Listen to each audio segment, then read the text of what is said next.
Shalom Kingdom Community Rock Surabaya, puji Tuhan. Minggu-minggu ini, saudara, kita bisa mulai untuk komsel onsite.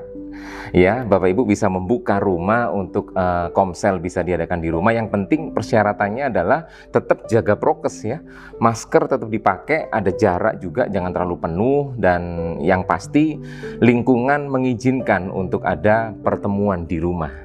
Ya, untuk komsel bisa berjalan. Boleh ya, karena memang Surabaya sudah mulai landai dan masuk di PPKM level 1. Gereja membuka izin untuk komsel bisa mulai onsite, bisa diadakan di onsite ya, ketemu di rumah dan sebagainya. Yang penting tuan rumah membuka tempatnya untuk boleh datang dan berkomsel bersama-sama, dan kemudian lingkungan juga mengizinkan dan tetap menjaga prokes, masker dipakai ya, dan diusahakan jangan ada aktivitas makan ya dalam komsel ya, supaya nggak buka masker dan sebagainya, tetap dijaga.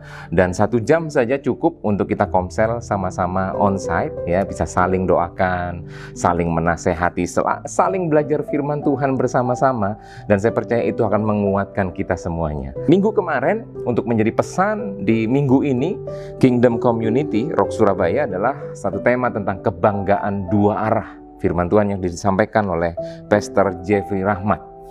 Satu ayat firman Tuhan yang mendasari pembelajaran kita minggu ini adalah Amsal 17 ayat yang ke-6. Di sana dikatakan, mahkota orang tua adalah anak cucu, dan kehormatan anak-anak ialah nenek moyang mereka.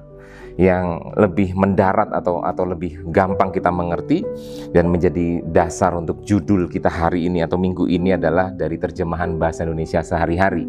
Di sana dikatakan kebanggaan orang yang sudah tua adalah anak cucunya. Kebanggaan anak-anak adalah orang tuanya. Jadi jelas ayat ini menyatakan ada kebanggaan 2 arah. Tidak cuma bapak-bapak atau orang tua itu bangga terhadap anak-anaknya, tapi ternyata anak-anak pun memiliki kebanggaan juga akan orang tuanya. Dan inilah yang menjadi pengharapan kita semuanya. Sebenarnya saya pribadi, ketika saya punya anak, ada Owen dan Liam di rumah, ya, mereka bertumbuh dalam pengenalan akan Tuhan, dan saya bersyukur mereka anak-anak yang diberkati luar biasa, dan mereka kebanggaan saya. Tapi hal yang paling tidak bisa dinilai dengan apapun adalah ketika saya melihat bahwa mereka juga anak-anak yang membanggakan kami orang tuanya. Satu kali pernah di sekolah belajar tentang satu ayat firman Tuhan yang malamnya waktu kami mesbah keluarga itu ayat kami bahas. Saya sharingkan buat anak-anak, dan anak saya bisa dengan bangganya bilang, wah tadi malam papa sudah bahas ayat ini. Nah itu sesuatu hal yang tidak bisa dinilai dengan apapun, dan ini menjadi pengharapan kita semuanya bahwa kebanggaan itu 2 arah. Tidak cuma orang tua yang bangga terhadap anak-anaknya, tapi anak-anak pun bangga terhadap orang tuanya. Nah, inilah yang akan kita belajari, dan kebanggaan di sini yang dimaksud di sini bukan hanya tentang sebuah prestasi atau pencapaian yang didapatkan, tetapi lebih dari itu. Kebanggaan di sini bicara tentang pengenalan akan Tuhan. Bagaimana saya bangga anak-anak saya, mereka mulai mengenal Tuhan. Mereka bertumbuh di Rocky bersama-sama dengan kakak-kakak Rocky. Wah, kakak-kakak Rocky udah kenal anak-anak saya. Jadi mereka bertumbuh dalam mengenal Tuhan. Itu kebanggaan yang luar biasa. Nah, beberapa hal yang menjadi prinsip untuk kita memahami supaya kebanggaan 2 arah ini bisa kita dapatkan dalam kehidupan kita adalah ada 4 prinsip yang perlu kita pegang dalam kehidupan kita. Yang pertama adalah begini, kita harus memegang atau memahami bahwa Allah kita adalah Allah yang lintas generasi. Ya, ayat firman Tuhan dalam Keluaran 3 ayat 6, di sana dikatakan Allah ayahmu, itu firman Tuhan kepada Musa. Dan Allah berkata bahwa aku adalah Allah ayahmu, Allah Abraham, Allah Ishak, dan Allah Yakub. Jadi lintas generasi, dia adalah Allah lintas generasi. Kalau kita para orang tua, kita percaya dia Allah kita, maka buat generasi yang Tuhan percayakan di bawah kita, buat anak-anak kita secara jasmani maupun rohani, ya, Allah adalah Allah atas mereka juga. Sebab itu penting bagi kita untuk memperkenalkan anak-anak kepada Allah kita. Ya, firman Tuhan ini menjadi jaminan bahwa bagi Musa bahwa sebagaimana Allah menyertai Abraham, menyertai Ishak, menyertai Yakub, dan juga menyertai ayah dari Musa, maka Allah juga akan menyertai Musa kemanapun Musa melangkah. Dan Allah membuktikan ini ketika Musa membawa keluar dari bangsa Mesir, ya, bangsa Israel dari bangsa Mesir. Allah memimpin, Allah menyertai Musa dalam membawa mereka keluar dari bangsa Mesir, dari perbudakan. Dan kita semua melihat bagaimana Tuhan berperkara atas kehidupan Musa. Musa yang awalnya, aku nggak bisa Tuhan, aku gagap, aku nggak cakap bicara dan sebagainya. Tapi penyertaan Tuhan memampukan Musa untuk membawa bangsa Israel keluar dari perbudakan di Mesir. Dan ini Allah menunjukkan bahwa Allah adalah Allah lintas generasi. Dan percayalah, Allah juga Allah buat anak-anak kita, buat generasi selanjutnya, Allah kita adalah Allah yang tetap, Allah yang luar biasa bagi setiap generasi. Yang kedua, prinsip yang kedua adalah bahwa Allah kita adalah Allah yang berketetapan. Ada satu ketetapan yang luar biasa di Ulangan 6 ayat 1-9. Saya nggak bacakan semua ayat itu, tapi di sana dituliskan bahwa ada ketetapan tentang kasihilah Tuhan Allahmu dengan segenap hati dan jiwa dan kekuatanmu. Ini sebuah prinsip dasar juga tentang hukum kasih, ya, di perjanjian baru. Kasihlah Tuhan Allahmu dengan segenap hatimu, dengan segenap jiwamu, dengan segenap kekuatanmu. Ya, di perjanjian lama, di Ulangan, Tuhan menyampaikan itu. Ini satu ketetapan yang harus kita lakukan. Dan dilanjutkan dengan begini, haruslah engkau ajarkan perintah ini berulang-ulang kepada anak-anakmu. Jadi Bapak Ibu Saudara, tugas orang tua jelas mengajarkan prinsip firman Tuhan, mengajarkan kebenaran firman Tuhan, memberitakan pribadi Tuhan itu kepada anak-anak secara berulang-ulang. Terus segala aktivitas sehari-hari kita, bahwa itu untuk membuat anak-anak bisa melihat Tuhan, bisa merasakan Tuhan, bisa mengenal Tuhan. Bahkan melalui kehidupan keseharian kita sebagai orang tua, keteladanan itu penting untuk membuat anak-anak kita bisa mengecap kasih Tuhan, mengecap pribadi Tuhan melalui kehidupan kita para orang tua. Dan ini ketetapan yang kita harus kerjakan terus-menerus. Sayangnya memang bangsa Israel cuma 2 angkatan setelah Musa, ya, Yosua dan seterusnya.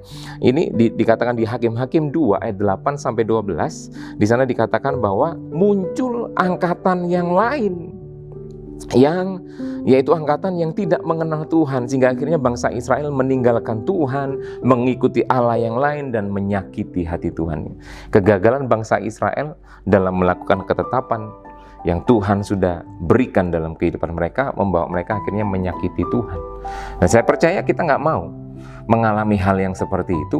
Kita para orang tua pastikan kita terus hidup di dalam Tuhan, dan kehidupan kita di dalam Tuhan itu membuat anak-anak yang Tuhan percayakan dalam kehidupan kita mengenal Tuhan melalui kita. Amin. Sebab Allah kita Allah yang berketetapan, dan ini ketetapan yang Allah berikan buat kita semuanya. Ayo kita kerjakan itu bersama-sama. Yang ketiga, Allah memiliki desain yang unik pada tiap generasi. Jadi jangan terapkan jalan yang buat kita, kebiasaan-kebiasaan kita, ya kebiasaan baik, kebiasaan yang benar kita boleh berikan buat mereka. Kita harus teruskan itu kepada mereka.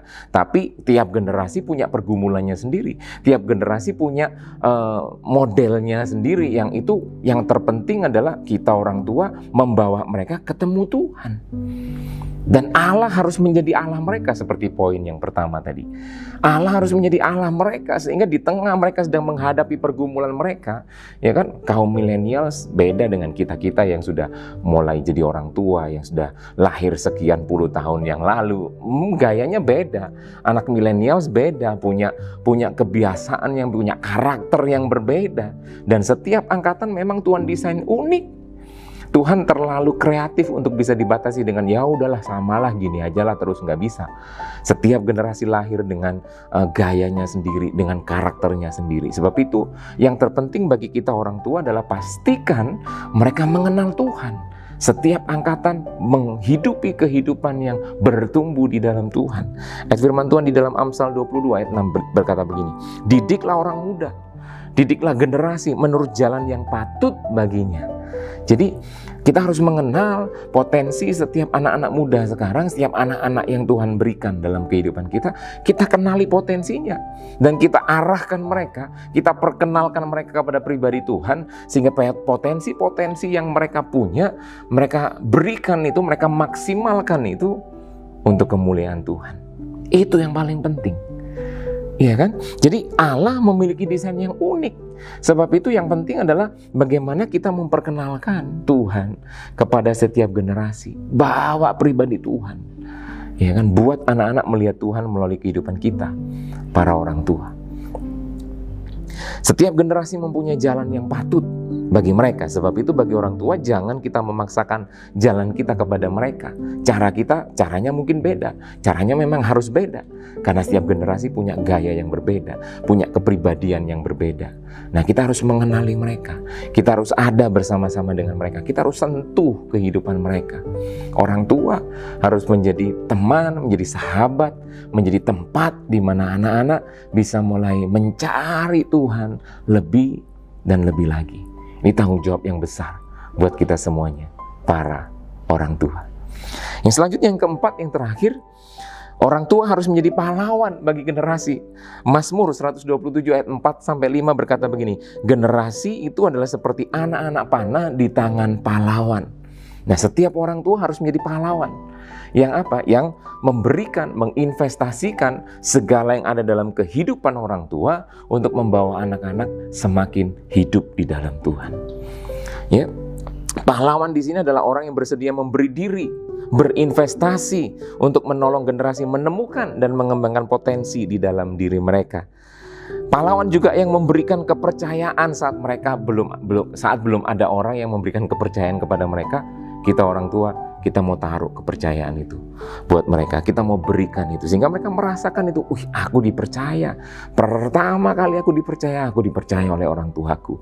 Nah, itu akan menjadi pahlawan. Mereka akan merasa bahwa orang tuaku begitu percaya kepadaku, dan itu menjadi sebuah kehidupan yang seperti pahlawan buat mereka, untuk mereka akhirnya terus mengalami kehidupan yang luar biasa di dalam Tuhan. Nah, pahlawan itu juga adalah mereka yang bersabar dengan kesalahan. Ada kesalahan pasti yang akan dilakukan, ya kan? Pada kekanak-kanakan mereka mesti bersabar.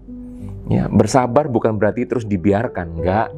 Kalau dibiarkan itu namanya enggak ngurus, enggak ngereken. Bukan, bersabar itu artinya oke, kasih ruang untuk kesalahan mereka, tapi kita terus arahkan, kita terus berikan teladan tentang bagaimana yang benar, bagaimana yang seharusnya.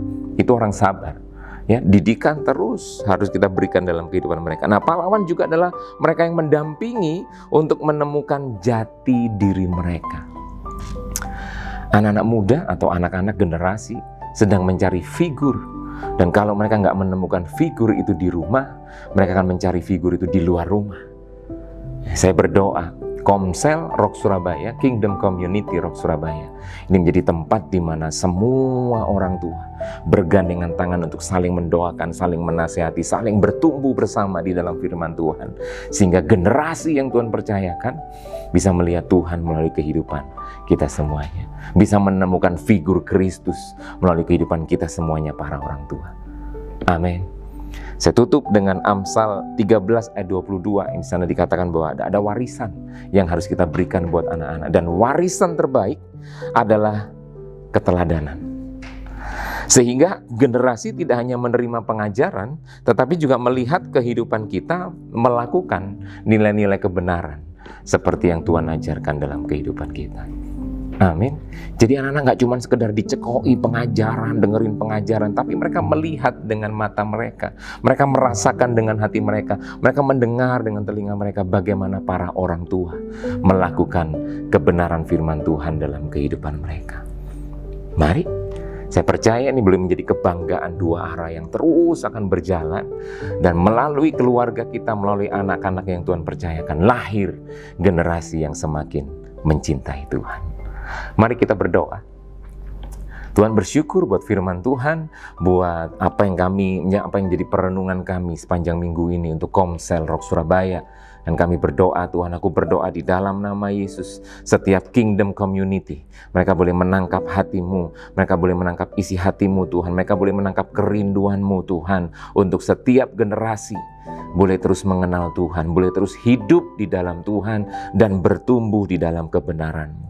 Terima kasih Tuhan, berkati setiap GKM, berkati setiap gembala sektor, berkati setiap jemaat juga Tuhan, yang memberi diri mereka untuk bertumbuh di dalam komsel ini Tuhan. Kalau ada komsel-komsel yang mulai merencanakan untuk onsite, aku berdoa Tuhan di dalam nama Yesus, penyertaan-Mu buat mereka semuanya, penjagaan-Mu sempurna buat Komsel Rock Surabaya Tuhan. Terima kasih, berkat-Mu buat kami semua, di dalam nama Yesus kami berdoa bersyukur. Amin. Selamat berkomsel, Tuhan berkati.